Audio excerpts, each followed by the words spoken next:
Hello friends, welcome back to Travel with Kittu. This is the day 2 of getting better myself.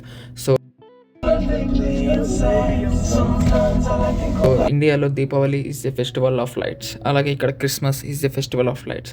ఎంత మంచిగా decoration చేస్తారంటే చూడడానికి 2 కళ్ళు సరిపోనంత మంచిగా డెకరేషన్ చేస్తారు.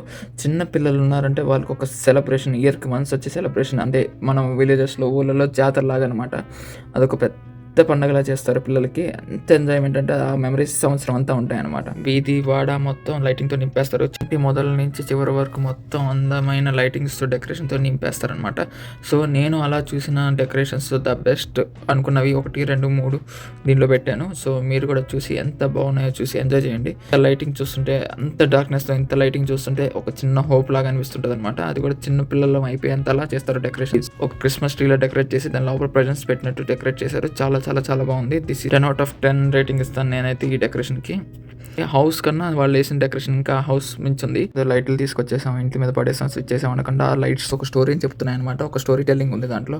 ఒక చిన్న కైండ్నెస్ ఉంది, ఒక చిన్న ఎక్స్ప్లెనేషన్ ఉంది. అసలు ఈ ఫెస్టివల్ ఏంటి, ఎందుకు చేసుకుంటాం, దాంట్లో ఎవరెవరు ఉంటారు, శాంటా ఎవరు, శాంటా ఏమి ఇస్తాడు, శాంటా దేంట్లో తిరుగుతాడు అనేది ఒక చిన్న మినీ స్టోరీ టెల్లింగ్ ఉందన్నమాట. సో ఇలా పిల్లలకి ఏదో ఒకటి అండర్స్టాండ్ అయ్యే విధంగా, ఏదో జస్ట్ లైటింగ్ తెచ్చాం, ఫ్లెగ్ పెట్టాం, ఆన్ చేసి వదిలేసామన్నా కాకుండా ఒక చిన్న స్టోరీ టెల్లింగ్ కూడా ఉంటుంది ఆ లైటింగ్స్లో. అది చాలా నచ్చుతుంది నాకు. చేసే చిన్న పనిలో కూడా పెద్ద మీనింగ్ ఉంటుంది. అది చిన్న పిల్లలకి అండర్స్టాండ్ అవుతుంది, పెద్దలకి అర్థమవుతుంది అనమాట. డే టైం హౌసెస్ డెకరేషన్స్ బాగుంటాయి, నైట్ టైం ఓన్లీ డెకరేషన్స్ బాగుంటాయి. ఎందుకంటే హౌస్ నెంబర్స్ కనిపించావు కాబట్టి చాలా ఇబ్బంది పడుతూ వెళ్ళాల్సి వస్తుంది. ఉందా లైటింగ్ ఉందా, లైటింగ్ గాల్లో తేలుతుందా అన్నట్టు డెకరేషన్ చేస్తారనమాట. సో అంత బ్యూటిఫుల్గా ఉండే డౌన్ టౌన్ ఫస్ట్ టైంకి మరింత బ్యూటిఫుల్గా తయారవుతుంది. సో అలా సెకండ్ హౌసెస్ వచ్చేసి ఇది ఎర్లీ మార్నింగ్ కూడా ఎంత బ్యూటిఫుల్గా ఉందో, ఫుల్ ఆఫ్ డెకరేషన్తో, సేమ్ ఒక మీనింగ్ఫుల్ ఒక స్టోరీ టెల్లింగ్ కాన్సెప్ట్తో దాన్ని నీట్గా క్లీన్గా సూపర్గా డెకరేషన్ చేశారనమాట.